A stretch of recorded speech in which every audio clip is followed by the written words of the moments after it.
who are coming from tier 2 and tier 3 cities on how do you reach there? How do you scale a business? What is the mindset that you have to scale that business? And A and B, the business. दुकान पड़ा हुआ है, I'm happy, I don't care, रोज खाना पीना मिल रहा है. So why should people be encouraged to scale businesses and make them larger? बहुत पहले जब मैं छोटा था तो मेरे दादाजी ने मेरे को एक चीज़ सिखाई थी, सपने बड़े देखो, पाँव ज़मीन पे रखो और दिल को सही जगह रखो.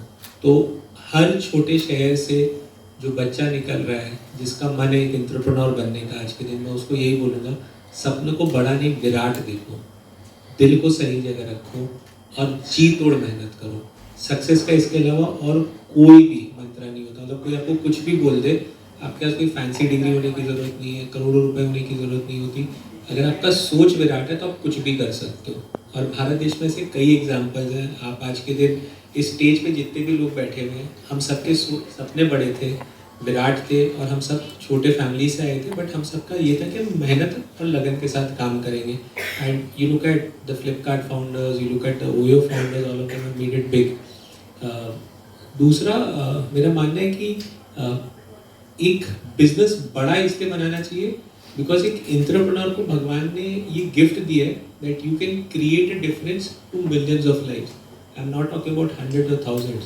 Today through Ease My Trip, Rikant is actually changing the way India travels. Through TAC, Sheila is actually changing the way people look at healing, right? So you have the ability, given by God, that you can actually change the way people look at their lives. Through insurance today, we are actually solving for bimari, berozgari across the country, right? So why should we not think small? If you've got the opportunity, think big, because that's when you can make a change to people's lives. And that's what I think should be the passion or vision for every entrepreneur, that in the end, you have to make a difference to people's lives. I love it, Ankit. I think this whole soch of Virat and thinking big is really important. It is a huge change of mindset, especially in a country like India, where we are historically brought up in an environment where हमको सोचने की permission ही नहीं है. हम घर पे रहते हैं तो कुछ क्वेश्चन करते तो मम्मी पापा ने बोल दिया तो बोल दिया. there is no need to question. In school you are not allowed to question. So we need a mind shift change. We need to think out of the box. We need to break the shackles. And I love the word Virat. I'm going to take that back.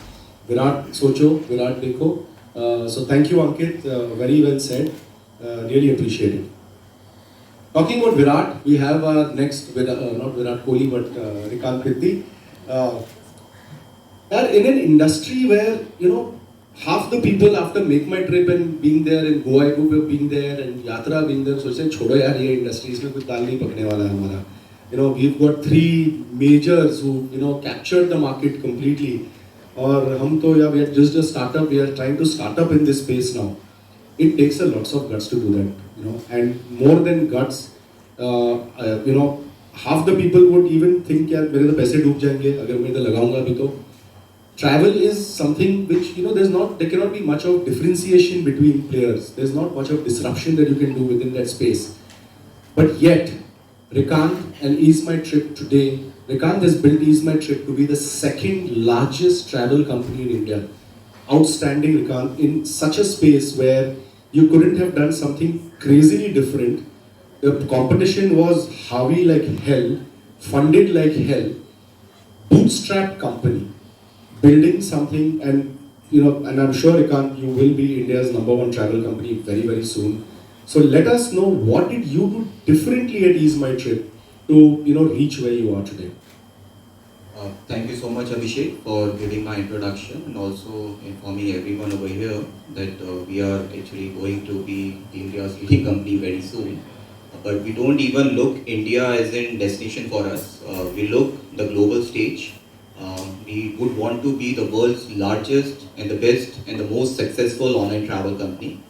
उसी चीज़ के लिए हमने Dubai में, Thailand में, London में अपने offices भी establish कर दिए हैं और उसी पॉइंट ऑफ व्यू में हम लोग अभी काम कर रहे हैं. So as we don't only target India as an country, because अगर हमने टेक्नोलॉजी बनाई है तो हमारा सोचना ये है कि हम कैसे उसको ग्लोबल स्टेज पे लेके जा सकते हैं और उसको कैसे बड़ा बना सकते हैं.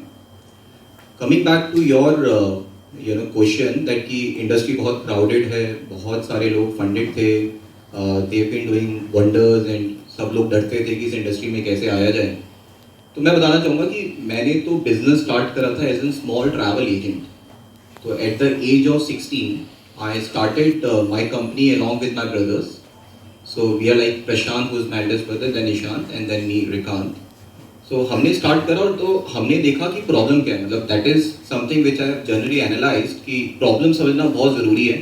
मतलब आज के डेट में बहुत सारे स्टार्टअप्स हैं जो मैं देखता हूँ कि ज़बरदस्ती की प्रॉब्लम भी एनालाइज करने की कोशिश कर लेते हैं, बट आई फील दैट कि प्रॉब्लम, एक्चुअल प्रॉब्लम जो है उसको आप वैलिडेट करिए अपने फ्रेंड से, अपनी फैमिली से, आप ग्राउंड फील्ड पे जाइए, आप समझिए लोगों से। जैसे आई रिमेंबर कि I used to go to the airport और उस टाइम पे लोगों से बात करता था, उनसे समझता था कि आप ट्रैवल कैसे करते हो। आप पहले तो मुझे बहुत फनी मानते थे कि यार ये क्या क्वेश्चन पूछ रहे हो, ट्रैवल कैसे करते हो। तो फिर देन मैंने धीरे धीरे सीखा, मैंने समझा कि जनरली लोग ट्रैवल भी करते हैं तो उनके दिमाग में क्या आता है, क्या थॉट प्रोसेस आता है। जैसे कि आप अपनी फैमिली में भी देखेंगे तो हर कोई डेफिनेटली जब डाइनिंग टेबल पे बैठा होता है तो बात करता है यहाँ घूमने चलते हैं, वहाँ घूमने चलते हैं, बट वो बड़ा एक छोटा सा इंस्टिंक्ट होता है। उसमें आप सोचते हैं डाइनिंग टेबल पे, फिर आप वापस भूल जाते हैं, फिर आप अपने रेगुलर बिजनेस में या फिर अपने वर्क लाइफ में या फिर अपनी पर्सनल लाइफ में एंगेज हो जाते हैं। तो उस टाइम पे हमने बड़ा एनालाइज करा, मैंने बहुत सारे लोगों से बात करी, उनसे समझा कि भाई क्या मेजर प्रॉब्लम आ रही है आपको in terms of when it is coming to booking there travel as well. तो हमने एनालाइज करा और मुझे पता लगा कि कस्टमर सर्विस और ट्रांसपेरेंसी की बहुत ज़्यादा कमी है। तो as a matter of fact कि हमारे जितने भी कॉम्पिटिटर्स थे उस टाइम पे भी, 2008 में हमने कंपनी स्टार्ट करी थी एज एन मैट्रेस, मैंने टेक्नोलॉजी पे काफ़ी काम करा था। तो उस टाइम पे हमें एनालाइज हुआ कि transparency in a way of convenience fees, जो 300 रुपये कन्वीनियंस फीस होता है वो लास्ट पेज पे जाकर जनरली जो बड़ी ट्रैवल कंपनीज थी उस टाइम की वो लगाती थी, और कस्टमर को बहुत बुरा लगता था। उसको ये लगता था कि जब तुमने मुझे फर्स्ट पेज पे अगर 3000 रुपये का प्राइस दिखाया है तो लास्ट पेज पे आप उसको 3300 कैसे कर देते हो। तो वो प्रॉब्लम मैंने आइडेंटिफाई करी। मेरे को लगा कि यहाँ पे कस्टमर्स को ट्रांसपेरेंसी के साथ में अगर आप कुछ प्रोडक्ट देते हो, सर्विसेज देते हो, तो कस्टमर्स आपको पसंद करेंगे। दूसरी बात, इन टर्म्स ऑफ कस्टमर सर्विस, जितनी भी ऑनलाइन ट्रैवल कंपनीज थी उस टाइम पे, अब तो बहुत लोगों ने बहुत कुछ रेनोवेट कर लिया, काफी कुछ लोग हमसे भी कुछ सीख रहे हैं। तो हमने फोकस करा कि हम कस्टमर के साथ में कैसे सर्विस ऐसे प्रोवाइड कर सकते हैं कि वो स्पेसिफिकली हमारे खुद के एक तरीके से एडवोकेट बन जाए। तो हमने अपने खुद के कॉल सेंटर्स इनपुट करे, हमने काफ़ी कुछ कस्टमर फीडबैक्स पे काम करा, हमने कस्टमर फीडबैक्स को समझते हुए उसको इम्प्लीमेंट करा। तो customer service transparency is something which was felt missing and that's how I started working in the technology. मैं इवन ये भी चीज़ आपको बताना चाहूँगा कि मैं इवन टेक्नोलॉजी बैकग्राउंड से भी अपने आप को काफ़ी रेजोनेट करता हूँ। इवन ईज़मार्ट ट्रिप में मैं सबसे पहला कोडर था अपनी कंपनी में। I started coding for EaseMart Trip because उस टाइम पे हमारे पास में पैसे नहीं थे, we were not funded। तो बाकी सारी जो कंपनीज थी उनके पास में they were the people from IIMs, they were the people from IITs, but हम लोगों के पास में उतने पैसे नहीं होते थे कि हम अफोर्ड कर पाए कि हम उनको हायर करें फिर उनसे काम करवाएं। तो मैंने खुद से काम करना स्टार्ट करा। जैसे अंकित ने भी बताया कि आपको मेहनत बहुत करनी पड़ती है। बहुत सारे ऐसा टाइम था जिसपे मैंने 18 घंटे, 20 घंटे, 22 घंटे कंटिन्यूसली काम करा। और हमेशा एक चीज ध्यान रखिए कि मैं जब काम कर रहा हूं तो हमेशा एक विजन है कि मुझे कंपनी को बड़ा बनाने के लिए मुझे अपनी वैल्यूएशन नहीं देखनी, मुझे अपनी जीएमवी नहीं देखनी, मुझे ये देखना है कि मैं कितने लोगों को एम्प्लॉय कर सकता हूं। तो उस पॉइंट ऑफ व्यू में मैंने पहले अपने सपना देखा 2008 में कि हम कैसे 100 लोगों को एम्प्लॉय कर सकते हैं, फिर देखा कैसे हम 200 लोगों को एम्प्लॉय कर सकते हैं, फिर 200 से 500 हुआ, 500 से 1000 हुआ। अब वो 1000 से हमारी सोच है कि हम कैसे 10,000 लोगों को एम्प्लॉय कर सकते हैं, 10,000 के बाद में हो सकता है 50,000 कर सकते हैं। तो इसमें एक मैं आपको जो एग्जांपल देने की कोशिश कर रहा हूँ ये दे रहा हूँ कि आपको बड़ा सोचना है, आपको ये सोचना है कि आपकी जर्नी है, कहीं एंड नहीं होती है। तो कई लोग ये बोलते हैं कि अगर आप बिजनेस करते हो, अगर आप स्टार्टअप हो, तो अगर आप बहुत ज्यादा हंग्री हो तो that's not good for your business. But मैं उसे उल्टा सोचता हूँ, मुझे लगता है too much hunger is good, so it can give a path not to you, even to your team as well, so they can come back in the future in case कि we were the founding team member of this particular company। आज की date में ईज़मार्ट trip में 1000+ लोग हैं and I would say कि इसमें से जो हमारी कोर टीम है that is like more than I think 70-80 people, वो आज तक हमारे साथ में जुड़े हुए हैं जब हमने फर्स्ट टाइम कंपनी इनकॉर्पोरेट करी थी। तो एक कंपनी में कल्चर बहुत इंपॉर्टेंट होता है और उस कल्चर को एक फाउंडर रेजोनेट करता है कि वो कैसे आगे लेके जाएगा। तो मुझे ऐसा लगता है कि इस मंच में भी बहुत सारे ऐसे लोग हैं जिन्होंने काफ़ी सारी चीज़ें अपनी लाइफ में करा है, अपने बिजनेस में करा है, जैसे अपर्णा है, श्रीदा है, कुणाल है, अंकित हैं। तो हम लोग इस शो में आने का हमारा कारण ये है कि हम कैसे फंड्स के साथ साथ में मेंटरशिप दे सकते हैं, कैसे हमने अपनी लाइफ में जो सीखा है, जो हमें कमियां थी, जैसे मेरे पास में कोई मेंटर नहीं होता था, मेरे पास में फंड नहीं होते थे, तो उस पॉइंट ऑफ व्यू में कैसे मेंटरशिप दे सकता हूँ, मैं कैसे फंड कर सकता हूँ किसी बिजनेस को, सो इसकी मैं उसकी जो बेसिक प्रॉब्लम्स है उसको सॉल्व करके उसको आगे बढ़ाता हूँ. तो that is something which is Fantastic, Rikant. Thank you so much. One thing I will pick up from this, which is a basic need for any business, is to identify a problem and come out with a solution for that. Many times, we start businesses कि यार बस चलो आज, वो मेरे बगल वाला neighbour कर रहा है तो मैं भी करता हूँ उसको. But there could be no head or tail to it. बस ठीक है, उसका लग गया, he's got some customers, he's happy. But is he solving a problem? No, maybe not.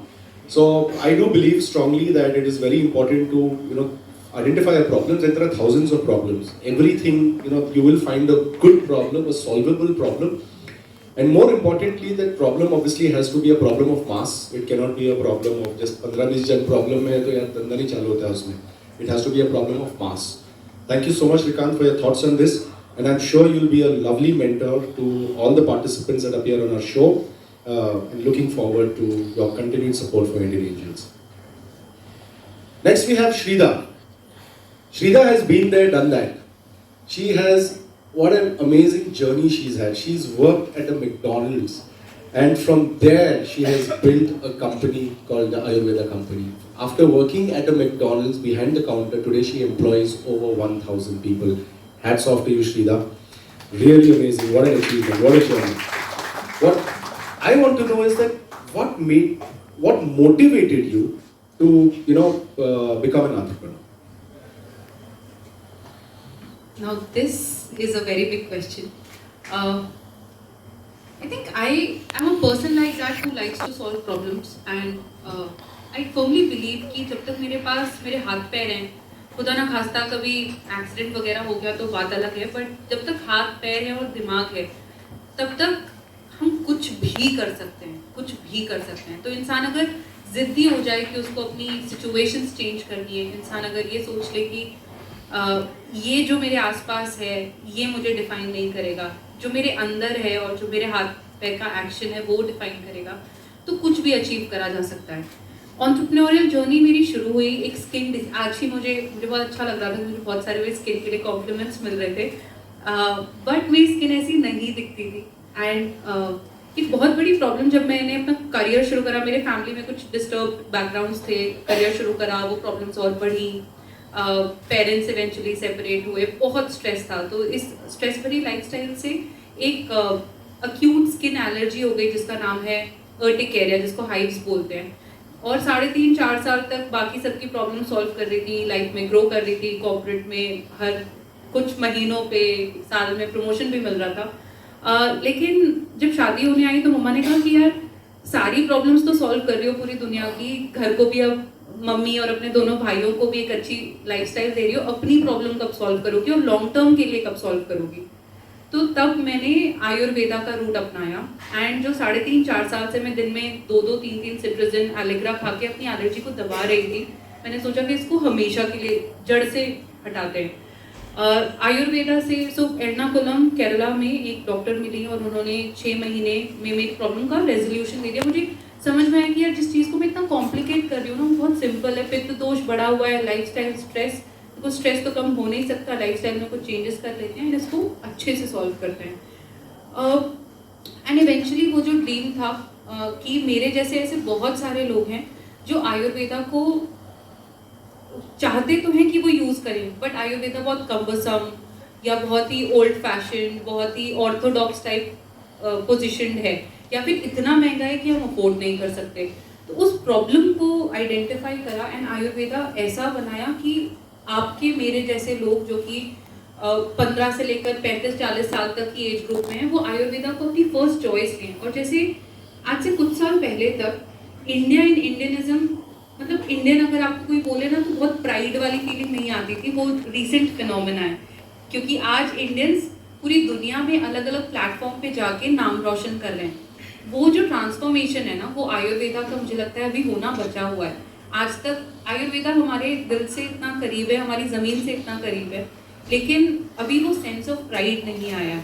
तो वो जो प्रॉब्लम आइडेंटिफाई करी, मुझे लगा कि बहुत सारे लोगों तक हम ये पहुंचा सकते हैं. एंड आज हम more than 20 lakh homes in the country में प्रेजेंट हैं and ever growing tech family है and I am very sure कि अगर मैं कर सकती हूँ ना, मेरे जैसा इंसान जिसको शायद दुनिया में अगर 1000 रीजंस या लाख रीजंस हो सकते हैं कि ये चीज़ नहीं, ये पॉसिबल ही नहीं है, तो अगर मैं कर सकती हूँ तो मुझे लगता है कोई भी कर सकता है। तो मैं इस प्लेटफॉर्म के थ्रू थोड़े और एग्जाम्पल्स क्रिएट करना चाहती हूँ कि हमारी जो एक्सटर्नल सिचुएशंस हैं वो डिटर्मिन नहीं करेंगी कि आप लाइफ में कहाँ जाना चाहते हो। आप खुद डिसाइड करोगे कि आप लाइफ में क्या क्या कर सकते हो एंड अपने अंदर की सुपर ह्यूमन को ढूंढोगे। So I look forward to mentoring many people on the show. Truly inspiring, Sridhar. Really amazing, and I'm a big fan of Ayurveda. I try to use it as much as I can because it's long and cumbersome, yes, but like you said, वो जड़ से काटता है problems को. So wishing you all the best and welcome to Indian Angels. Next we have Kunal Kishore. Kunal has been a consultant and mentor to over 3,000 startups. What a journey. It's really amazing, Kunal, the way you have guided and mentored so many startups. It is commendable. And also, by the way, he's been involved in the growth journey of over 25 unicorns. That is commendable. You know, a lot of companies, that means there is a little bit of you in all these unicorns, which is great. I'm sure a lot of them out here will now suddenly get after Kunal. And Indian Angels को भी कभी unicorn बना देना, देखेंगे कभी अगर होता है तो. But anyway, so talking about unicorns and all these people that you've met over the years, tell me one person who has positively impacted you, who's had a positive impact on you. So इस journey में I think 20 years now. You said rightly 3,000 plus startups के साथ काम किया हम लोगों ने. कुछ startups unicorn बने, कुछ startup bust हुए हैं. Great learning because you get to know what does it take for a business to get built at a scale, and also what kind of a founder is capable of building this business. And that's the very reason when I started to invest understanding critically how the founder is thinking about the business. बहुत सारे leaders के साथ काम किया and every leader taught me something in the journey. अभी मैं अंकित, श्रीधा, मेहकान, इन सब के साथ मैंने काम किया हुआ है. हर किसी के साथ कुछ ना कुछ आप लर्निंग लेके जाते हो. बट एक लर्निंग जो मुझे बहुत critically I think changed the way I approach two things is Vijay Shekhar Sharma. Paytm में हम उनके साथ 12 साल से काम कर रहे हैं. जब वो एक बहुत छोटी कंपनी थी और अब IPO करके वो हाउस होल्ड नेम बन चुके हैं. और मुझे वो दिन भी याद है. हमारी सेकंड मीटिंग थी और मेरी को फाउंडर जो है वो 9 लोगों के साथ मीटिंग में, रिव्यू मीटिंग में वो रिव्यू कर रही थी. और विजय रूम में आए और रूम छोड़कर चले गए. और उन्होंने मेरी को फाउंडर को बुलाया और बोला I want to talk to you. और उन्होंने बोला कि ये जो 1 घंटे की मीटिंग है जिसमें 9 लोग बैठे हैं उसमें 9 मैन आवर्स वेस्ट हो रहा है. उस 1 घंटे की मीटिंग के लिए मुझे एक इंसान जो है वो इनपुट दे सकता था. और रिव्यू मैं तभी करता हूँ जब चीज़ें खराब हो रही होती हैं. जब अभी काम सही जा रहा है तो मुझे रिव्यू नहीं करना है. I realized that how important time is and critical it is for the founders because they are doing multiple things and they understand the importance of time. मतलब उसी टाइम पे आप या फिर कैटेगरी लीडर बन सकते हो. 3 साल में आज के दिन में every business starts and they start to disrupt the consumer behavior. So जब डिजिटल पेमेंट स्टार्ट हुआ था तो कंपटीशन का नाम नहीं लूँगा मैं, बट बहुत सारे पेमेंट कंपनीज चालू हुए थे. बट उस क्रिटिकली उसी टाइम पे आप कैटेगरी लीडर कैसे बन सकते हो डिपेंड करता है टाइम को कैसे अहमियत देते हो, कहाँ पे फोकस करके आप अपना टाइम दे सकते हो. And he is also contributed many way in terms of how I think, how I approach this thing. And he was also one of the founder who worked with the PR team very closely. And I believe that any person, any founder who's seen and worked with them. They've contributed immensely to our thinking, our approach. And there is many learning that I have actually developed from each one of them. I believe a lot of them have contributed to be thinking about कि you should be hungry.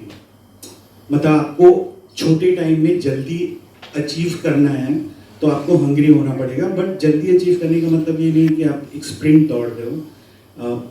Your work is always a marathon. You have to completely working every single day to actually make sure that what you are working out, the number of people that you are employing, you are responsible for that. So clearly एक learning जो मैं आप सबके साथ share करना चाहता था वो विजय शेखर शर्मा का था. Brilliant.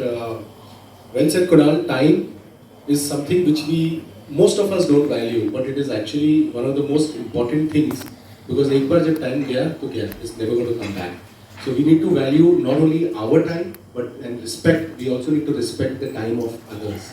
It is as important. So our time and other people's time, let's learn to respect that and value that. Thank you, Kunal.